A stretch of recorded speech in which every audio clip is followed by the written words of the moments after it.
Students, आज हम class 9 geography का चैप्टर नंबर 3 जिसका नाम है ड्रेनेज, ये हम समझने की कोशिश करेंगे। Today it will be an introduction of what is to be studied in this chapter which is named as drainage. आज हम इसका एक इंट्रोडक्शन लेंगे ताकि कि हम ये अच्छी तरह से भली भांति समझ सकें कि आने वाले जितने भी जो वीडियोस होंगे हमारे 1 से 2 पार्ट, उसके अंदर क्या क्या हमने पढ़ना है। जो ड्रेनेज वर्ड है, हमने इसके बारे में बहुत बार सुना होगा कि ड्रेनेज होता क्या है। ड्रेनेज जब भी बात आती है तो हम लोग नालियों के बारे में समझते हैं कि नालियों का ऐसा सिस्टम जहां से पानी निकल कर जाता है, मगर ये बिल्कुल ऐसा नहीं है। ड्रेनेज जब भी हम ज्योग्राफी में पढ़ते हैं तो ये क्या होता है, it is river system of an area और river system of an area. इसका मतलब ये हुआ कि रिवर जहां से भी फ्लो करती है उसका एक फ्लो करने का सिस्टम है, उसका एक प्रोसीजर है। जब वो फ्लो करती है उसके साथ क्या क्या चीजें होती हैं और वो क्या क्या करती है, इस जितनी भी जगह में वो करती है, वो जो हमारा सिस्टम है पूरा का पूरा, उसको बोलते हैं हम लोग रिवर सिस्टम या ड्रेनेज। फॉर एग्जाम्पल क्या है, मान लीजिए ये एक रिवर जा रही है। अब रिवर के अंदर जो हमने आपको पिछले चैप्टर में बताया था कि ऐसे करके क्या होता है, बहुत सारी रिवर्स क्या करती हैं, इस रिवर के पानी के अंदर अपना क्या करती हैं, योगदान देती हैं, यानी कि वो ट्रिब्यूट करती हैं। इसीलिए जो रिवर्स मेन रिवर में आके गिरती हैं उनको हम बोलते हैं ट्रिब्यूटरी। और कभी कभी क्या होता है कि जो मेन रिवर है वो बहुत सारे एरिया के अंदर क्या करता है, पानी भी पहुंचाने का हेल्प करता है, यानी कि उसमें से कुछ चैनल सिस्टम या कैनाल्स निकाली जाती हैं या कभी कभी नेचुरल निकल जाती हैं, जिसकी वजह से वहां पे डिस्ट्रीब्यूटरी तैयार हो जाती है। तो a system of tributaries and distributaries is what is called drainage system. Now students, अभी मैंने आपको बताया what is the river system of an area, कि जितनी भी रिवर्स आ रही हैं उसमें से अगर ऊपर से अगर कोई रिवर उसमें फ्लो करके उसमें पानी ऐड कर देती है, दैट इज ट्रिब्यूटरी। और अगर रिवर में से पानी निकल के किसी एरिया को दिया जाता है जहां पे खेती बाड़ी की जा सके, उसको हम बोलते हैं distributary, because water is being distributed. अब वहीं से हमारे पास ये चीज कि जिस एरिया से पानी आया, रिवर के अंदर गया, रिवर ने भी आगे पानी दिया, ये बहुत सारा एरिया बन जाता है। अब इस पूरे एरिया में क्या होता है, खेती बाड़ी करने के लिए ये जगह बहुत सूटेबल होती है, क्योंकि इस एरिया में एक सॉइल पाई जाती है जिसको बोलते हैं एल्यूवियल सॉइल। अब ये एल्यूवियल सॉइल है इसी एरिया में होती है कि इसके किनारों पे क्या होता है, खेती करने के लिए पानी हमेशा मिलता रहेगा। तो अब हमारे पास एक टर्म आती है इस पूरी जगह के लिए, बहुत सारी जगह जो हमारे पास आ जाती है, इस पूरे एरिया को जो हम बोलते हैं, सारे ट्रिब्यूटरीज एंड डिस्ट्रीब्यूटरीज को मिला के जो एरिया बनता है उसको हम बोलते हैं drainage basin. Now what is drainage basin? Drainage basin is basically an area which includes all the area of land which includes tributary, distributary and the river. इस बात को याद रखना, अभी समझाने वाला हूं आपको। अब इसकी डेफिनेशन क्या होगी? It is the area drained by river. जब भी आपके बारे में कोई पूछे कि ये है क्या, it is the area drainage basin. अब इसको याद कर लीजिएगा क्योंकि ये इस चैप्टर में बार बार आएगा। इस चैप्टर में 2 चीजें आएंगी। ये पहली टर्म है जिसके बारे में मैं एक्सप्लेन कर रहा हूं, it is drainage basin. So drainage basin is what? It is the area drained by river with its tributaries and distributaries. Distributaries. अब कैसे होगा, ये देखो ये यहाँ पे लिखा हुआ है। अब यहाँ पे मान लो ये एरिया है, ये एक रिवर फ्लो कर रही है, रिवर के अंदर पहाड़ों से और भी नदियां बह रही हैं, ये माउंटेन से आ रही है। अब यहाँ से क्या बहुत सारे नदी नाले आके ना इसमें गिर रहे हैं। अब इसके अंदर भी आके देखो पानी ऐड हो रहा है। मैं दिखा रहा हूँ कि ये छोटे छोटे छोटे छोटे पहाड़ों में आपने देखा होगा ऐसे होता ही है, और ये पूरा का पूरा एक मेन रिवर में आके पानी गिर रहा है और ये बड़ी सी रिवर जा रही है।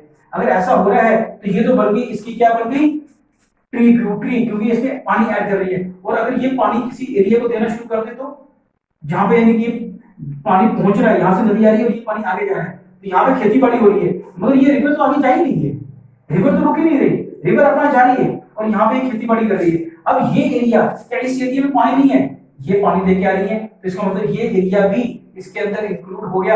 यानी कि आपको समझ लेना चाहिए 2 नदियों के बीच का पानी दुआ होता है, मगर एक ही रिवर के बीच में क्या है, ट्रिब्यूटरी आ रही है और डिस्ट्रीब्यूटरी आ रही है, और ये क्या कर रही है, इस पूरे एरिया के अंदर क्या हो रहा है, खेती बाड़ी करने के लिए इस अकेली रिवर ने क्या कर दिया, अपना एक लैंड एरिया घेर लिया जहां पे खेती बाड़ी आराम से की जा सकती है और वो सुटेबल है फॉर एग्रीकल्चर। तो such a kind of place is called drainage basin, और वर्ल्ड के अंदर सबसे बड़ा ड्रेनेज बेसिन जो है वो है अमेज़न रिवर के ऊपर। अब अमेज़न क्या है ये आपको मालूम है, अमेज़न आप सामान भी मंगाते हो, ये उसी रिवर के नाम में बना हुआ है, it is in Africa, Amazon river. This makes world's largest drainage basin. Now students, what is drainage basin, मैंने आपको पूरा समझा दिया, इसकी डेफिनेशन नोट कर लीजिए, क्या है, it is the area drained by, क्या चीज है, अ रिवर, किसके साथ, with its tributaries and distributaries is known as drainage basin. Note कर लो definition. Now the second term जो इस लेसन के अंदर बार बार आएगी वो होगी वाटर डिवाइड। अब वाटर डिवाइड क्या होता है, ये बिल्कुल ड्रेनेज के साथ ही जुड़ा हुआ है। मान लीजिए एक रिवर, यहाँ पे माउंटेन है और माउंटेन से ना एक रिवर आ रही है, अब यहाँ पर क्या है, बर्फ का एक ढेर लग गया हुआ है और इस बर्फ में से पानी पिघलता जा रहा है और यहाँ से ना रिवर बन रही है, उसी तरह से यहाँ से भी बन रही होगी। अब क्या है, ये रिवर जो फ्लो कर रही थी, यहाँ पर क्या हुआ, इस जगह पे आने के बाद जो माउंटेन है वो थोड़ा सा ना ऐसे हो गया, पानी तो आ रहा है, देखो पानी आ रहा है, यहाँ पे इकट्ठा होना शुरू हो गया। अब क्या हुआ कि पानी पूरा भर गया, यहाँ से पिघलते पिघलते, ये बर्फ है, स्नो है, अब यहाँ से पिघलते पिघलते भर गया। अब पानी को यहाँ फ्लो करना चाहिए, मगर पानी यहाँ से फ्लो करने की जगह ना इधर भी फ्लो कर रहा है और पानी ने यहाँ से भी फ्लो करना शुरू कर दिया, और इसने एक अलग रास्ता ले लिया, क्योंकि यहाँ से पहाड़ी है ना थोड़ी ऊंची थी, तो पानी ऐसे चला गया। अब इस जगह ने क्या किया, यहाँ पे हाइट ऊंची होने के कारण, इस जगह पर हाइट थोड़ी सी ऊपर होने के कारण पानी इधर भी चला गया और पानी इधर भी चला गया। अब पानी की स्ट्रीम तो एक ही थी, नदी तो एक ही थी, मगर थोड़ा सा एलिवेटेड पोर्शन आ गया, पानी यहाँ से आ रहा है, थोड़ा सा पहाड़ से आ गया, पानी इधर भी चला गया, पानी इधर भी चला गया। अब उससे क्या हुआ, एक ही नदी का पानी दो जगह पे डिवाइड हो गया, उसने कितने ड्रेनेज सिस्टम बना दिए, दो किस्म के ड्रेनेज सिस्टम बना दिए, एक इस तरफ और एक इस तरफ, दोनों में पानी जा रहा है और दोनों ने अपना अपना ड्रेनेज सिस्टम बना दिया। इसको बोला जाता है water divide. Now students, what is water divide, इसकी डेफिनेशन भी नोट कर लो।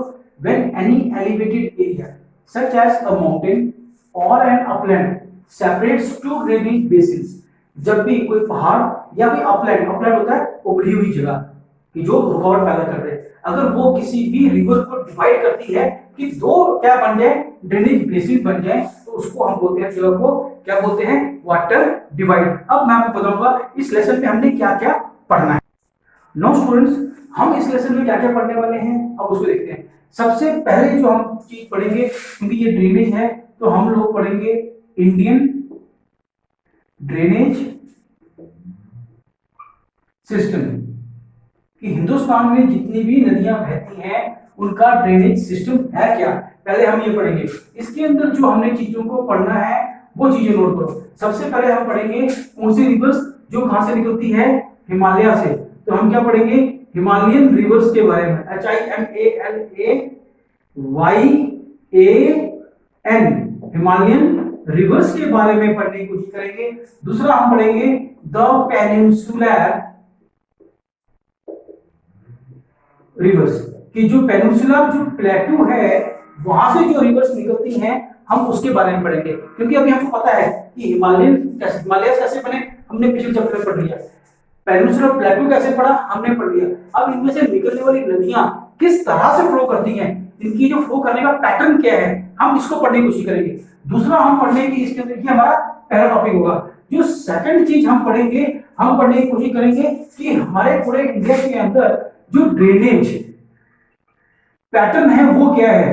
देखो, एक तो हमने ये पढ़ना है कि ड्रेनेज सिस्टम कहाँ का, हिमालयन रिवर्स का और पेनिनसुलर प्लेटू का, कि वहां से जो रिवर्स निकलती है वो, और दूसरी बात ड्रेनेज पैटर्न क्या है, नदी बहती है तो क्या सिर्फ वो ट्रिब्यूटरी लेके चलती है, क्या सिर्फ डिस्ट्रीब्यूटरी लेके चलती है, या वो किस दिशा में बहती है, हमको ये सब चीजें भी देखनी है। और बहते वक्त वो कौन से एरिया से निकलती है, वहां पे क्या क्या होता है, हमको ये सब चीजें पढ़नी है। उसके बाद जो हमने पढ़ना है कि जैसे कि मैंने बताया यहाँ पे हिमालयन रिवर है, तो जो हिमालयन रिवर है इसके अंदर क्या हमने पूरी की पूरी हिमालय की रिवर्स पढ़ लेनी है, नहीं, हमने हिमालयन रिवर्स के अंदर जिन रिवर्स को स्टडी करना है वो है द गंगा, द गैंजेस, यानी गंगा रिवर के बारे में पढ़ना है। और सबसे बड़ी रिवर कौन सी है, एक और द इंदस, और उससे भी बड़ी रिवर द ब्रह्मपुत्र,